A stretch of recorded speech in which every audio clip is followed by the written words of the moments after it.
I mean, Right. I did play some sports, of course, but it wasn't I anything. mean, I mean, I stop it, mean, stop come it, on, bro. Like there's stop it. playing and then they're sitting the bench and hoping that you Oh, get whatever. in. I Hey, mean, it's hey, like man, I started every year, so I don't want to hear it.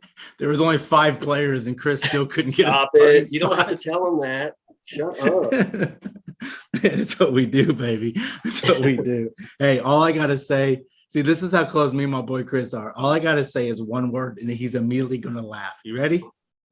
Kip.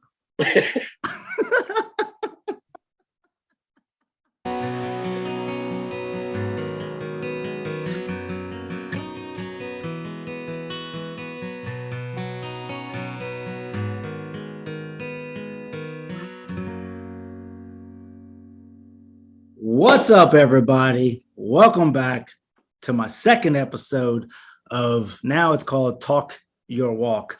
Last week I did not have a name for it, but I wanted to get my episode with my cousin Derek out. Today I am joined with one of the most special people in my life. He's been a friend for I don't know how long. I love the dude to death. Everyone that meets him loves him because he's just that type of guy. There were times where we didn't go a day without speaking, thanks to Voxer.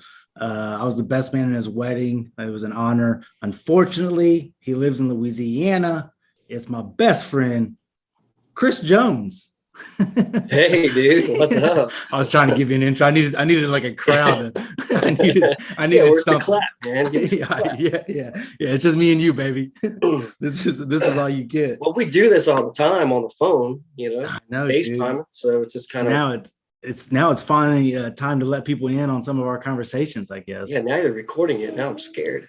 Yeah, yeah. Now you got to think about what you say. Yeah, I don't like that. Yeah.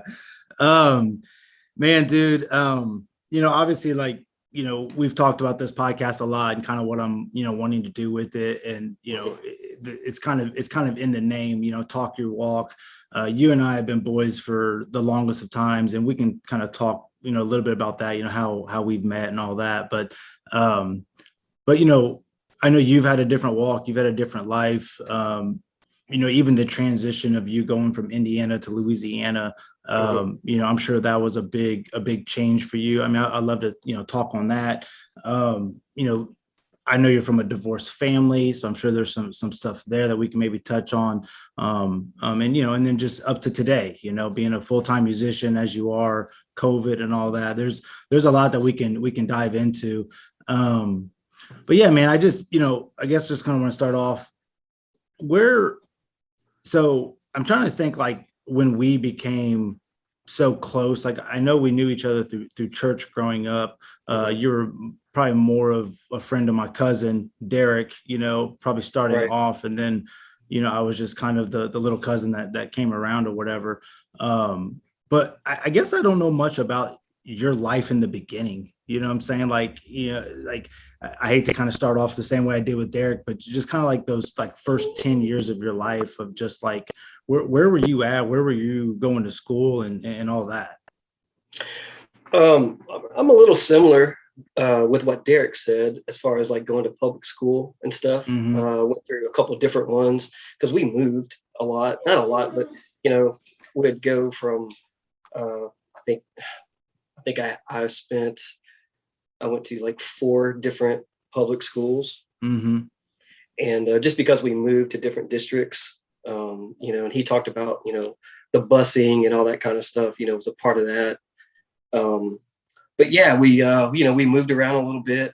Um, Went to public school from kindergarten until probably I was in sixth grade, and then that's Mm-hmm. when I started going to Christian school at Mount Calvary.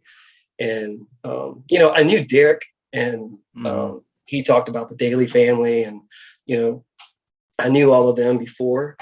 But when I started going to the school, I guess that's kind of when we started getting close. And then I started meeting your family because we all went to church together.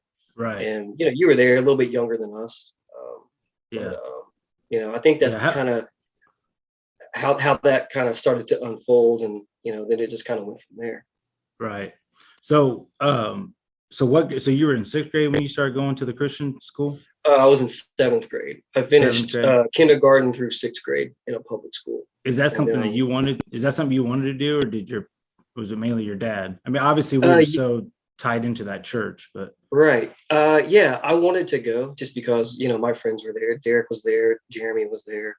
That was my church family. It's kind of what all I did. I only knew church growing up. And, right, just even in public school, I mean, we just, going to school was just like me going to school, coming home, we went to church. We went to church right, multiple days a week, right. sometimes 5 days a week. Yep. My dad's a musician, he's a singer. My whole family sang, we all played in a band together. And, we would just, that was our life, Yeah. going to revivals and um, playing at our home church, playing across Indiana into Kentucky sometimes. And that was just my life. That's all I knew. So did you enjoy that though? So for those that don't know, Chris is an incredible bass guitar player. He still does music now, but I mean, did you enjoy that? I'm sure you love traveling and playing music, right? Yeah, I did. Again, I didn't really have anything to compare it to. The other friends in my life,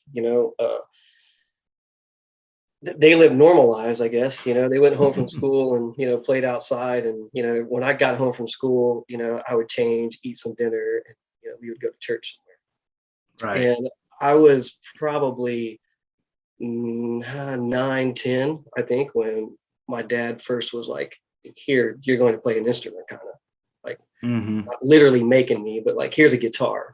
Right. Guitar was a little big for me. I didn't really like it, and he ended up having an old bass laying around. He was like, "What do you think about this?" Showed me a few chords, and taught me the basics, and I fell in love with that. And so that kind of kept me going with him when he would go to church, because we would play everywhere we went. Right. It wasn't just going to church for us. We Yeah. were And it was a part and of it the was a music. yeah, and it was a family, Yeah, right? I mean, it was right. literally the Jones family, right? I mean, that Yeah, was the but name of the gospel group, right?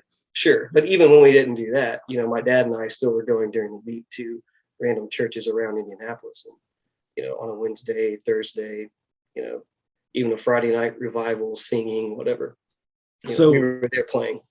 I don't know if you can, remember back, but like, did that feel like work? Did it feel like a job, or did you just feel like you were part of the Mhm. ministry, and or was it just No, I didn't really think too much of it. It was just, again, it was part of what I was doing. I didn't know anything else. So it was just typical.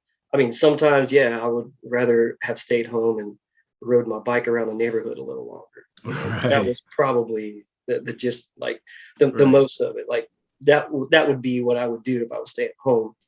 But I right, like playing bass. So, and I wanted to get better. I didn't really know how to get better or what I was doing. But I knew that when I was with my dad playing in the church, learning different songs, and, you know, maybe taking the song to a different place than I took it before, trying out right. runs and things like that. That kind of excited me. So That's- I was willing to do that. right. So, we've had lots of good personal Mhm. conversations or whatever, Right. and I know in your later years you have had moments where you kind of think about that time in your life and even going through school and just how like everything was just, I guess, revolved around church, or it's like, I don't want to put words in your mouth, but I feel like you've maybe kind of made a statement of like, man, I just feel like I didn't live the life of a kid. Like I felt like it was just so like part of this small little circle, and that's all I was allowed to do. Am I explaining that correctly or no? Yeah, I definitely feel like uh, the way I grew up was different than most kids. Um, Hmm. I but again, I didn't really know what if I was missing anything. Now I kind of look back on it and see things that maybe I feel like I would have enjoyed going to a regular public school. Kind of living that just regular everyday kid life, I guess. Right. Playing sports in a public school, maybe being in band or something, going to prom, things like that that I didn't do. I mean, Right. I did play some sports, of course, but it wasn't I anything mean, like. I mean, I stop it, mean, stop come it, on, bro. Like there's stop it. playing and then they're sitting the bench and hoping that you Oh, get whatever. in. I Hey, mean, it's hey, like man, I started every year, so I don't want to hear it. there was only 5 players and Chris still couldn't get a Stop starting it. You don't have to spot. tell them that. Shut up. It's what we do, baby. It's what we do. Hey, all I gotta say, see, this is how close me and my boy Chris are. All I gotta say is one word, and he's immediately gonna laugh. You ready? Kip.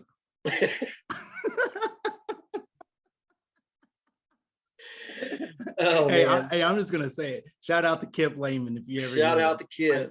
I love you, buddy. You don't know this, but we've been cracking jokes on you for the last 15 years. let me tell you this story real quick. So we were going, I was going to that church in Greenwood Grace and or Whiteland, I guess. And I can't, I mean, I wish I could remember that time of my life because I feel like you were kind of probably soul searching a little bit, trying to figure out what you were doing in your life because it was before you moved to Louisiana. Right. So you obviously was probably coming and joining, Well, visiting you this pulled church. me into Grace, I guess. When I Really? was kind of looking for, a spot to kind of land because was kind of tired of the church I'd been going to and, didn't really know what I wanted. And the church that you were going to had a lot of younger people my age. Right. So, kind of I gravitated toward that. So that's how Right. that. Right. Right. Go. Right. so, so anyways, I mean, oh yeah. So a lot of the kids from youth or whatever, they were going to go play ball at a local park. So we stopped at Subway before. And I think it was like Jeff Little and Kip and me, you, I can't remember who else was Yeah. there, but Kip was running his mouth about how Exactly. good he is and like how he's a hooper I was and like scared. I was like, oh man, this kid's gonna destroy all of us. What? Is he gonna dunk on me? Should I leave now? I I mean, was too. I was like, dude, I was like, I don't know if he's for real or not. Like, what, maybe he is a hooper. So, anyways, Kip and all them, they get to the course before us. And we stopped to go to the gas station, if I remember right, because I remember holding a Gatorade. Dude, it's so funny how vivid yeah. this story is to me. And we were walking up this little sidewalk to the courts, and we looked and we looked up and we saw Kip take his first jump shot. And bro, I mean, I don't know if it went halfway. I mean, it just, in my mind, to this day, when you say Kip, the vision that comes in my mind is the ball going up and It went maybe to going outer like, space. It was the biggest air ball I've ever seen in my life. The highest and the longest in the park, nowhere near the hoop, man. And we looked at each other and just died. I think we fell on the dude, ground. oh, dude, I felt like we looked at each other in the middle of the shot and we were like, there's no way. Like, there's no way this dude's a baller. Oh He's a my ball gosh. shark. No, he wasn't. Yeah. He So was just as bad as that the whole time. oh my gosh. I mean, I think about that situation so many times. So shout out to Kip, man. Yeah, maybe you just kind of had to be there for that one, but oh, it was no, definitely dude. worth seeing. No, dude, no, you didn't have to be there, man. So man, I don't even know where to go from there, but so yeah, so we'll go back real quick. I think I So broke yeah, your ankles a couple times that day, right? bro, Drop some dimes on you, you've never three broken, pointers. you've never broken an ankle. Here we go. You broke This is your, a rabbit hole. You know how good I am. no, this is the rabbit hole we need to go to. You broke your face playing basketball. Hey man. That's what you broke. So No, I didn't. No, I didn't. yeah, you did. You're You making stuff up, Blake. trying to hydrate with Mountain Dew while Yeah, you. well, no man, I was playing baseball then, so Oh, really? When you passed out? yeah. That's a good story too. That's a pretty good story too. Yeah, it is. So anyways, Don't hydrate with Mountain Dew. That's the moral of the story. yeah. And then we might as well tell the story. Go ahead, tell the story.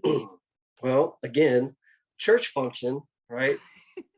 We're eating, playing, we're kids. We played almost every sport that day, I think. But I remember specifically we played softball, baseball, or something for a really long time. And so we all decided that we were going to go get pizza afterwards, right? A bunch of us were. Were you there? You were there. I don't remember. I don't think I was there because Okay, we were going to Kings Island the next day to see that's DC right. Talk, Right. and you just showed up.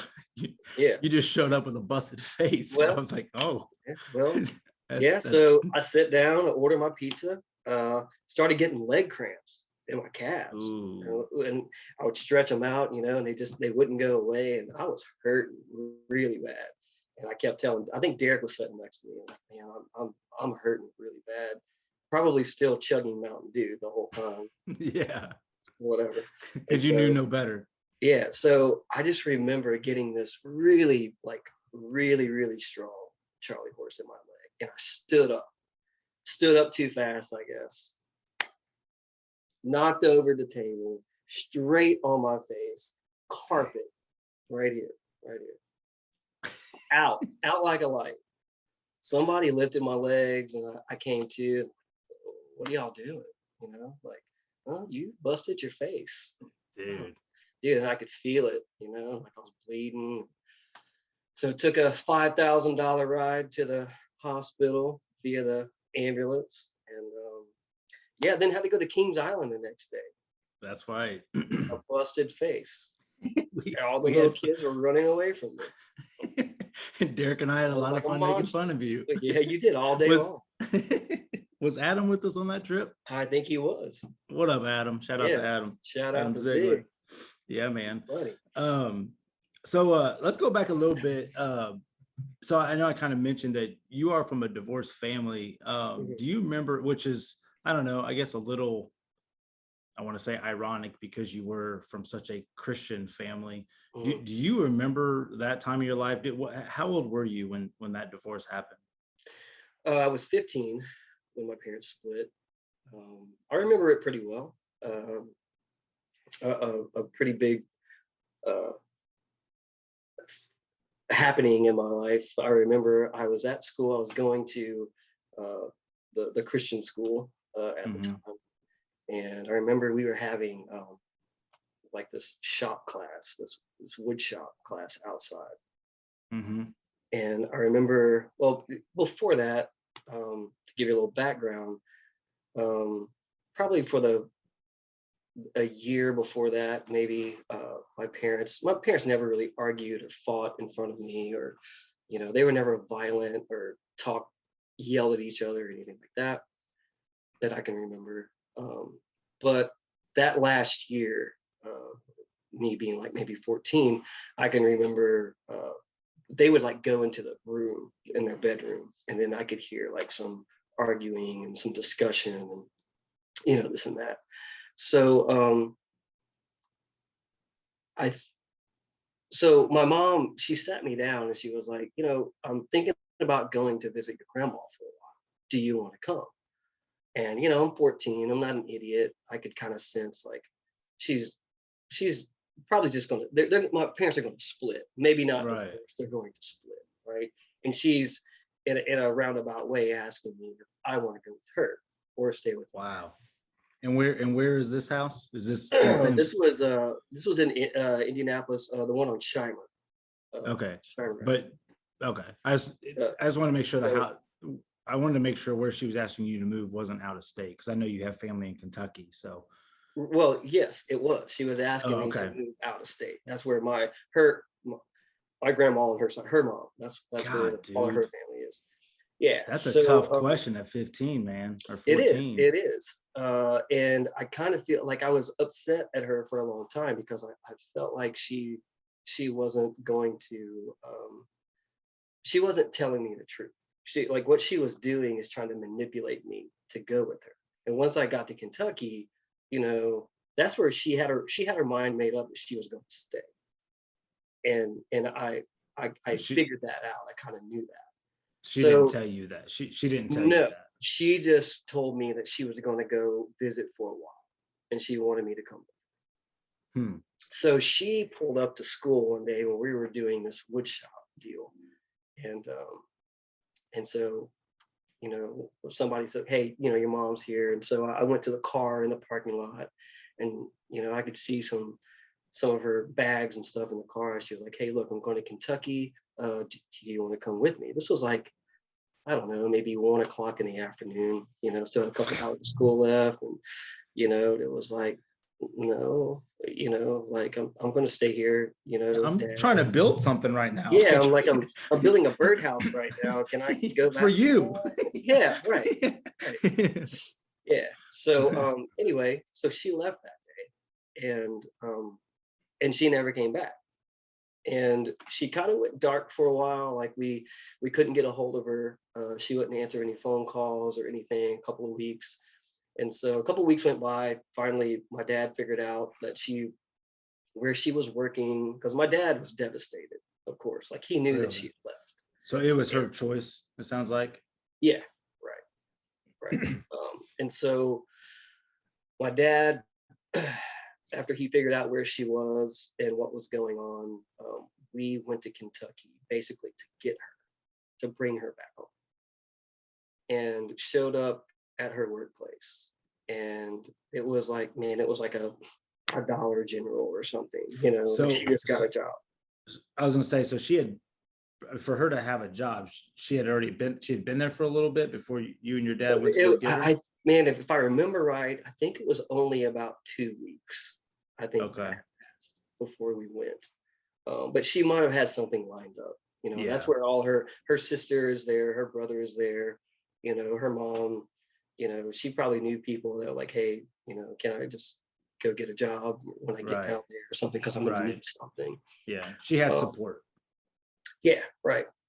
So yeah, so we went into the Dollar General, and my dad was pretty adamant. He was like, "Get in the car. You're you're coming home." And she's like, Yeah. "No, I'm not. Like, this is in the middle of the Dollar General," and I'm standing there like, "What is this? It's like Can this be any more redneck right now? We are in it's, Kentucky." it's like what you expect to Yeah, see when you walk into Dollar General. right, exactly. That's funny. Yeah. So yeah, she was like, "No, I'm staying here." My dad was pretty pissed off, and so we got in the car and we drove straight home. Like we literally drove straight there, had that conversation, got back in the car, and me and dad drove home. Yeah. So tell me about that ride home. Like, do you have any, because I can't imagine. First of all, I can't imagine my mom just being like, I'm out. Hmm. I'm doing this. I mean, Right. I guess I got a lot of questions right now. Did you sense that she was just so unhappy that she had to leave? Man, I've thought about it a lot. I guess to answer your first question, the drive home, Yeah. um, my dad was pretty quiet. I could tell he was upset. Um, we didn't really talk too much about it. Uh, he kept it together. There were some tears and that kind of a thing. Yeah. And but like it was just basically like we're just gonna have to move on. I mean, He still wanted me to like reach out to her and this and that. Like he always encouraged me to like have a relationship with her, right. even on that drive home. And he knew that she wasn't coming back. Like that's what he needed though in his life. He needed that, to know for sure That that she's she gone. wasn't coming. She wasn't coming home. Right. Yeah. Yeah, but it was tough, man. It was, it I mean, definitely was a ride home that I wouldn't want again. yeah. I mean, do, With my do dad. you remember him like explaining to you what was going on? Because I mean, I feel like at the age of 14, it's kind of like I feel like if that happened to my kids, I'd just be like, Yeah. Okay. So once we got home, um, he did think that she like had a boyfriend or something. He thought that maybe she was cheating. She did have a friend. Like, okay, this is really silly. But like, my mom used to like hide smoking cigarettes, right? My dad would right, be at work, and my mom didn't. It's like she worked once in a while, but she didn't have like a consistent job. Like basically, she was a stay-at-home mom. Every once in a while, she'd get a job. She started cleaning houses a little bit, and she had a friend that would like a girl, like a girlfriend, uh, you right. know, that would come over and they would hang out, and dad would be like, he would come home and be like, I smell smoke in the house. Like, no, Dawn was over here, Right. we're hanging out, and but my mom was smoking. It's like really, like, is that like a thing that y'all fought over? Like, I get it. You don't like. I wouldn't want my wife smoking either, but if she did, it wouldn't be like a deal breaker. Like, you know Right. what I mean? Like, it was something that we would work through, but it was kind of like my dad had this, like, it was like an ultimatum, like, you're not going to smoke. It's either Right. if you're going to smoke, like, I don't think he said get out, you know what I'm saying? But like, Right. that's kind of how he approached it. So Right. like a lot of things like that my mom would kind of hide. And again, my mom was young when she got married. So was my dad. They didn't really, explore, you know, like, Right. didn't spill their wild oats. Do you know how old they were? Yeah, I think my mom was like 19, and my dad Ooh, might have been, into early 20s, 23, man, that, 24. yeah, that's rough. How soon did they have you? Almost immediately, maybe like less than a year or a year after being Dude, married. think about that. Yeah. Being that young. I mean, now that we're a Mhm. little bit older, being that young and Yeah. Right. you're Mhm. married and you're, yeah, sure, I'm mature enough to Yeah. have a kid, and then, it's Mhm. it's somewhat understandable, why some marriages don't, work out, but regardless, it still leaves, some scars. I say Sure. scars. I mean, do you have scars from it? Do you feel like you have some, I mean, it's got to be tough, right? Your mom literally left town, like it's that. Mhm. Yeah. I yeah, go ahead. Yeah, I have scars for sure. Um, Hmm. I've, I feel like I have maybe like my communication skills that I feel like, not communication skills, my ability or want to communicate, I guess, to my dad and my mom. Like, there's something there. I haven't really pinpointed it yet, but like, Mm, I kind of like, dude, even my phone, right? Like, talking on the phone, people call me, right. like, I just, like, I feel You, like that's a part of that for some reason. It's weird for me, but like, you're I don't want to, like, have to deal with something, like when somebody calls me. I just feel like they're pulling me, and every life is pulling me all different directions anyway. But I feel like a lot of that comes from, um, what I went through with that divorce, is like my lack of communication. It That's like that interesting.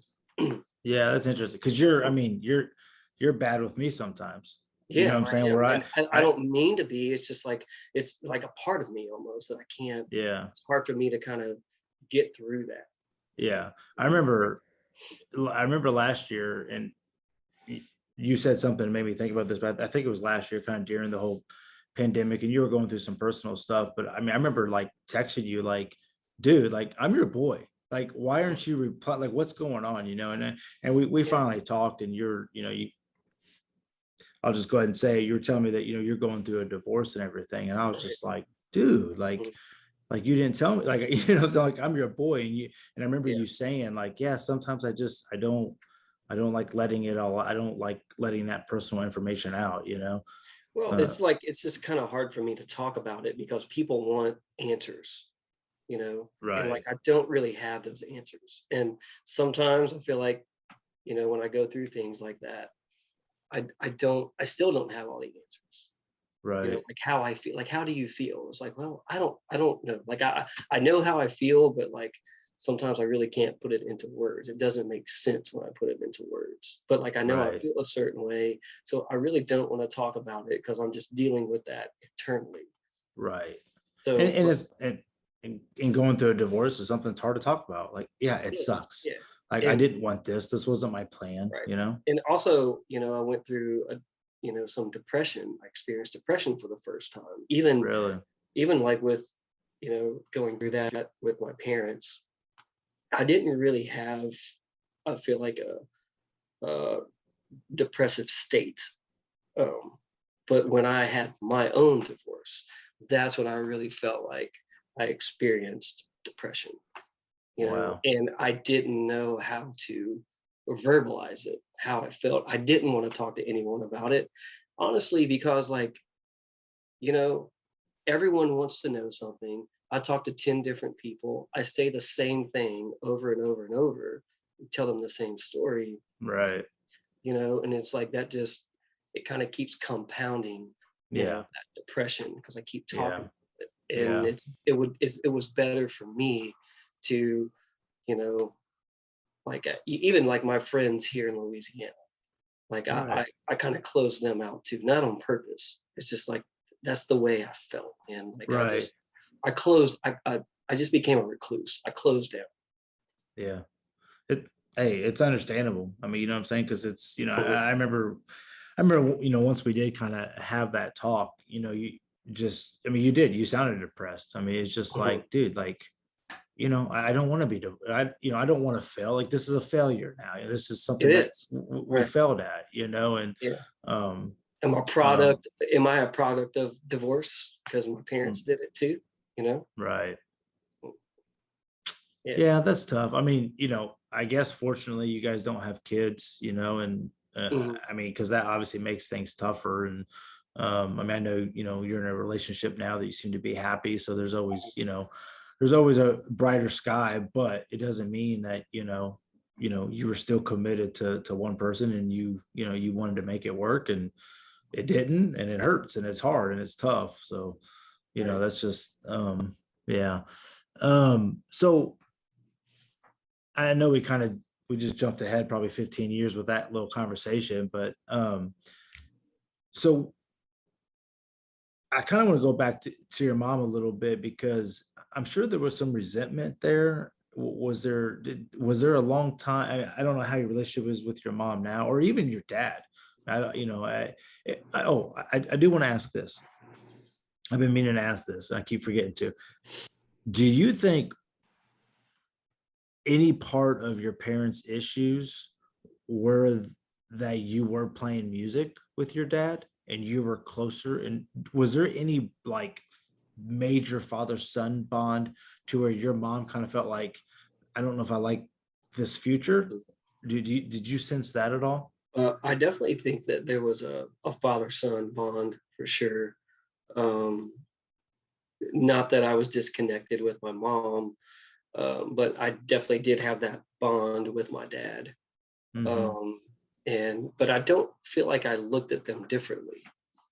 And maybe she thought, that was one of her problems. Maybe I think one of her biggest problems was my dad just wasn't home. Like he would come to work, you know, he would go to work, he would come home, he would have dinner, and he was off to a gig, and he wasn't playing in bars or clubs or anything. He was playing in church, but still, it's the same thing. He was away from home, and it's Dude, hey, it took a hey, toll. who's that sound like? Yeah, yeah, your boy. Yeah, Isn't that for crazy? sure, man. Yeah, Eh, I've thought about that plenty of times. Yeah, That's deep, bro. and it is, man. It But is. listen, but and look, and we had this conversation, and I'm trying to figure out how I want to word this, but I think we all, I'm just going to say it, your ex-wife, Mm-hmm. uh I think she fell in love with the fact of having a husband that's a musician at the age of 20 something, 30, right?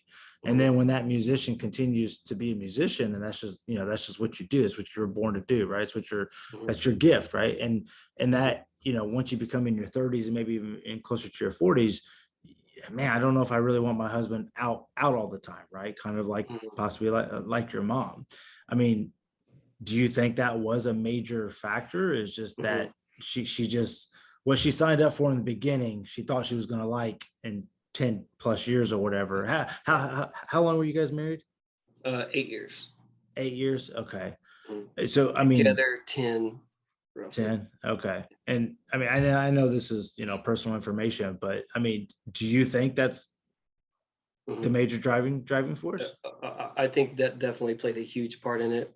We talked about, when I would go play these gigs that would last like, a week at a time, 10 days at a time out of town. She was like, what's he doing? Can I trust him? And yeah, she started getting doubts, and it played with her too long, and um, it finally came to a head. Um, Yeah. and but I didn't really know what to do because I you know her she had problem issues with her job. My job playing music finally picked up, and so it was like, she carried the burden for a while financially. I carried the burden late, and so it was like, well, I can't quit, because Right. like if I quit, then we're screwed. Right. But she definitely had issues with me being gone, playing all the time, and of course, Yeah. like she would work during the day, come home, and you It's know, tough. I'm going out the door to my job. It's tough. It's hey, it's I mean, it's tough for us. I mean, Yeah. my family and I, it's just we're always on the go. And there are days where it's just like it's 10 o'clock and you're just like, hi, honey. Like, Right. how was your day? Yeah. Just, High five and like, just run out the door. yeah, I mean, life happens, and we've talked a million times about trying to make a dollar. It's like that's all we're doing. We're just trying to make a dollar. We're just chasing. We're just and Hmm. it's just hard when life gets in the way or whatever. But um, yeah, that's an interesting conversation, man. So let's talk about the music a little bit. I mean, obviously this is what Okay. you love. It's what you've been doing forever. Hmm. I mean, I've bought all your albums. I got some of your shirts, I mean, I support my boy, you know what I'm You're saying? the But best fan, yeah, because I I give am. you the music and you still go out and buy it. So I appreciate Yeah, there you go. Hey, the only CD I have in my car is that Stardust CD, dude. Straight up. I use it to sign like checks and stuff. If I'm going to the bank, I use it for Nice. everything. I love it, dude. So, Yeah. Put so your yeah, whiskey on so top of it, or some coffee. yeah, yeah, well, It yeah, holds anything. whatever I got, baby. Sweet coaster. Yeah, exactly. Um, so yeah, we'll talk about the music. Did you move to Louisiana specifically for music? Let's go there. Like, what made Okay. you move, man? Um, yeah, I did. A good friend of mine, Jeremy Daly, I grew up with. Right, You know him also. straight up. Um, Derek talked about him a little bit. Um, uh, he married a girl from Louisiana, and I was in his wedding, so I came to Louisiana to the wedding, met all of his people, and he wanted to. He was going to work for her family's ministry. Hmm. So he was doing, they had a Christian school. He was the worship leader at the church. And there was a youth program also. And so, he called me up one day. He was like, look, man, I could use you down here. Are you willing to move if I could, you know, kind of drum up a job for you? Right. And I was like, yeah, man, because at that time I had quit a job that I was working at for a long time, um, and started a new job. I was there maybe 8 months or so. And I was like, well, either I continue to work at this job, or, I just take a leap and Hmm. go be with my boy in Louisiana. And he's Yeah. like, look, we're going to play music. Yeah. We're going to do everything that we did as a teenager. Yeah, man. We're going to have the youth group. You know, you've been to this Christian school before. It was the same curriculum. I knew it inside Right. and out. It's like I can use you at the school too. We have the music. We have everything. Right. And so I was like, it sounds like a great opportunity, because like I wanted to get out of Indiana. I just really didn't know how. I Right. didn't know how long I would be out of Indiana, right? I thought maybe I would always come back. Um, but You should yeah, have. anyway. I should You have. should have, bro. You should just Leave come it. visit more, man. I did. Yeah, because that's so easy for me to do Yeah, with my 14 days of vacation. right. You know. So yeah, I initially I went there to play music with Jeremy again because we grew up playing music together. Yeah. Like See, he was one of my favorite drummers, and so like I yeah. knew he was going to be playing drums and singing from the kit, and I wanted to be a part of that at that part in my life, not as a Right. teenager, but like as an adult. Right. Yeah. So, man, so you really been playing music like literally your whole life. I Since I mean, was 10. yeah. Yeah. So let me ask you this. So now, now that you've progressed in your music and, met different people in Louisiana and all that, Mhm. you've kind of gone from playing churches to playing bars, right? I mean, that's where probably most of your places are. Can you even can you even go back to think about like how big of a transition that was from you? Because like you said, you've kind of grown up in this very strong Christian bubble, with all this, I guess, support around you or your Christian brothers or however you want to word it. And then you go to Louisiana, which, you immediately get back into the church scene, there as well. Can you Mhm. kind of talk to like how that transition happened and how it just kind of became, because I'll just throw this out there real quick. The way we were growing up is like if you're caught dead in the bar, you're going straight to hell, and then Mhm. to play music there is not any better, right? Right. So I don't know if you can kind of, take those thoughts down that path. Yeah. Well, the church gig kind of it.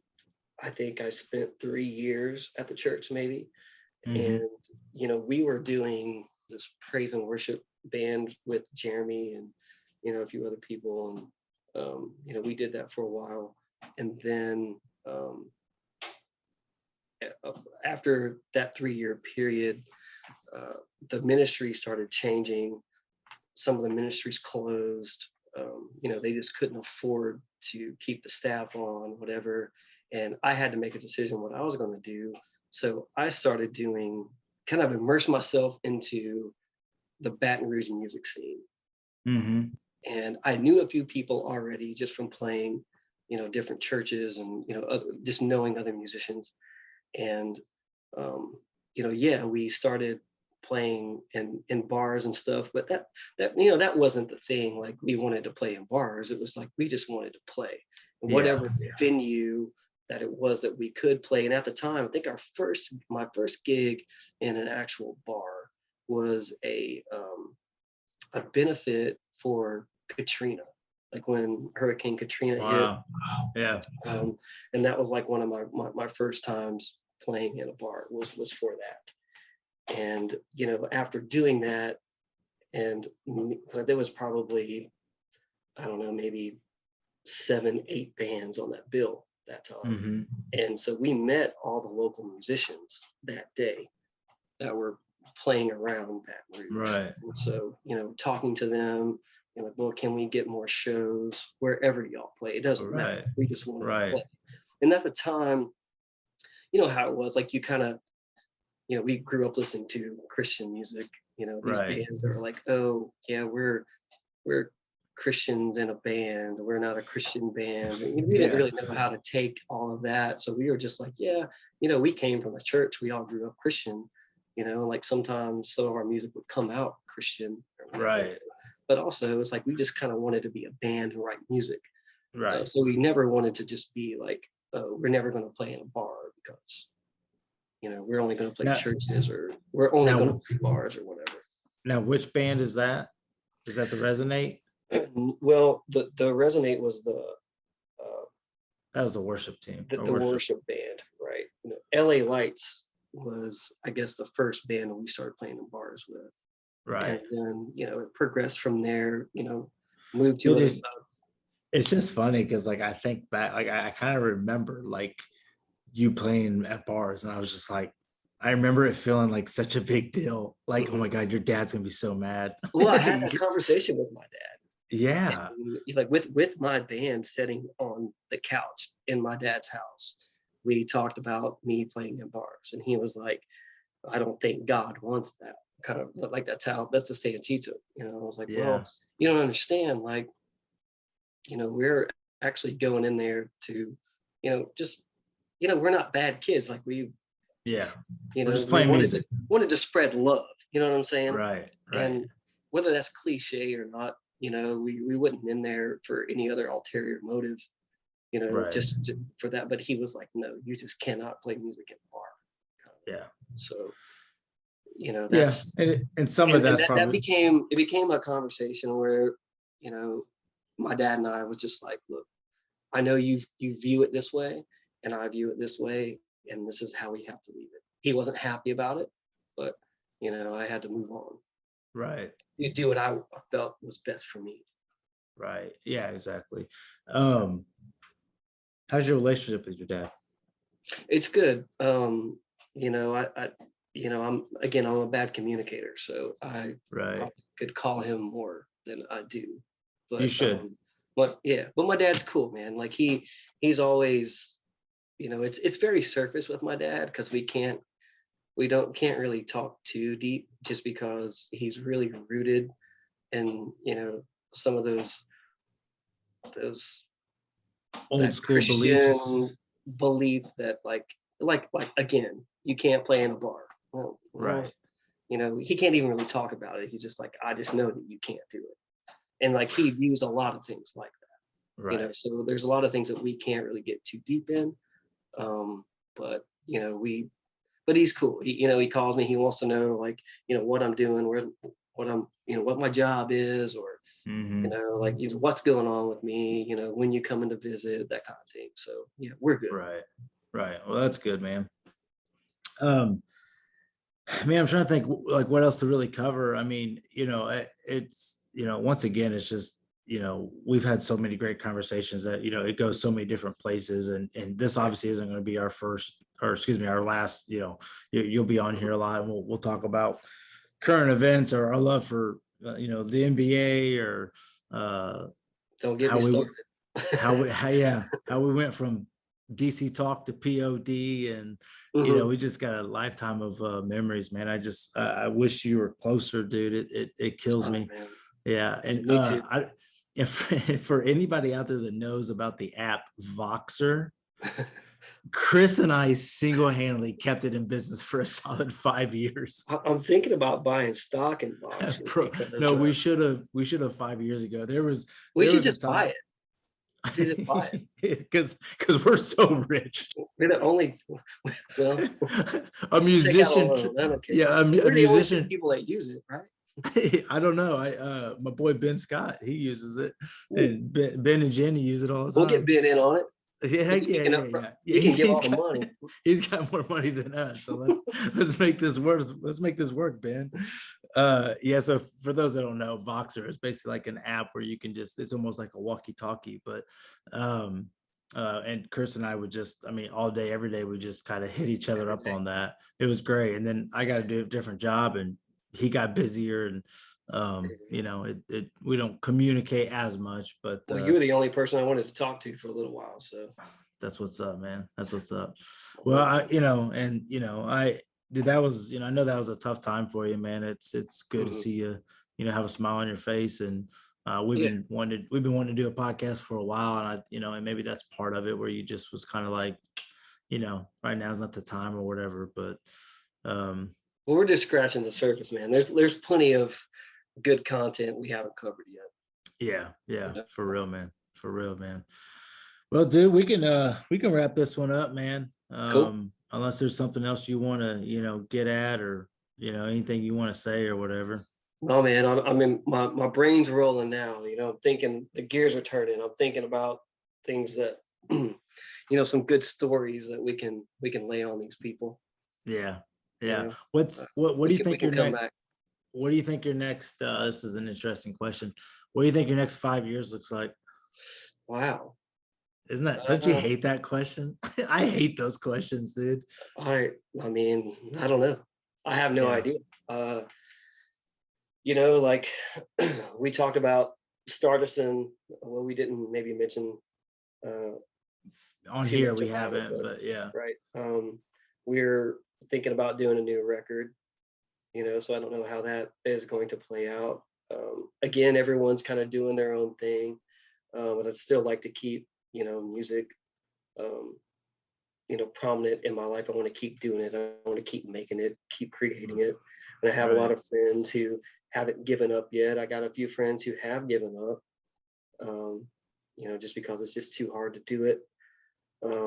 But yeah, I want to keep doing that. I'm just getting into investments right now, which is Yeah. another big conversation we could probably have. Yeah. Just kind of tipping my toe in a little bit, Yeah. Trying to you figure it know. all out. But This whole Bitcoin and all this stuff is something that I feel like, oh, I'm down, man. I'm ready yeah. for it. You Yeah. I know. mean, it's like one of those things where it's like, I'm afraid in 10 years, we're going to be like, oh my gosh, like, Hmm. why did we not just take everything we Yeah. had?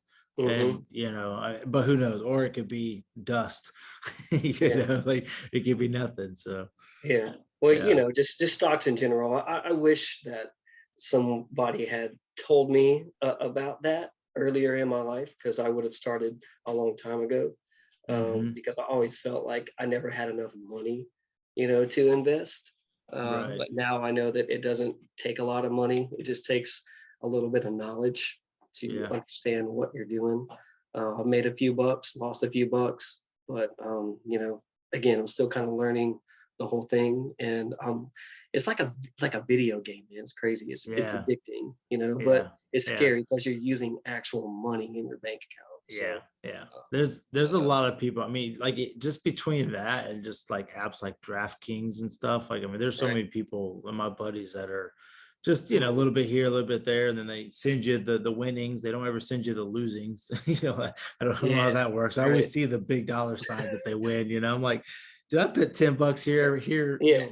$10 here Are and there, and are it's you just guys like able to lost. legally do Oh yeah, DraftKings? Okay. yep, See, yeah. we're not just yet. They've Really, it, God, it, that's it's it's still on the crazy. docket. I know Louisiana is It's behind in everything, man. They're going to be the last state to do anything. it should, dude, like, even like oh, I tried to buy some beer the other day and it was Sunday and it was Mhm. after 8 o'clock and I couldn't buy it. And I was just like, y'all know how stupid this is? Yeah. Like, y'all picked one day where Hmm. you just couldn't buy a Right. little bit of alcohol. I mean, it's not like I have to have it, but still, it's just like, I'm here, I'm at the store. Like, Yeah. it just, there's It's just little ridiculous. things. Yeah. I mean, used to not be able to buy alcohol at all on Sundays. Now we at least Right. can do that. But there's so many little laws and rules like that that just don't make sense. But Yeah. what do you do? What do you do, Christopher Jones? Well, man, it's been good to talk to you, brother. Yeah, man, we'll definitely be doing it again. So, Cool. but I love you, dude. I Love you appreciate you too, getting on man. here and letting Yeah. people kind of hear about your walk, and I Yeah. appreciate the friendship we've had. And I hope I didn't run everybody off, all your fans, all your listeners. no, I doubt it. I doubt it. So, all right, man, we'll do it again, buddy. All right, buddy. All right, love you, man. Love you too, buddy. Later. Yeah.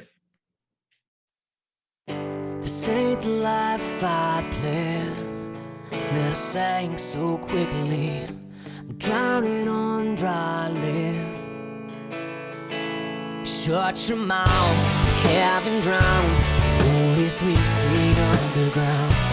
Giving up before the reaper's at your door. Push to shove, just a chum. Standing cliffside, scared to jump. Bound for ground, but also need to enjoy the fall.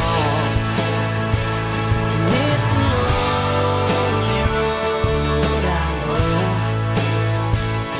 Nothing else stands between your bullet and your soul.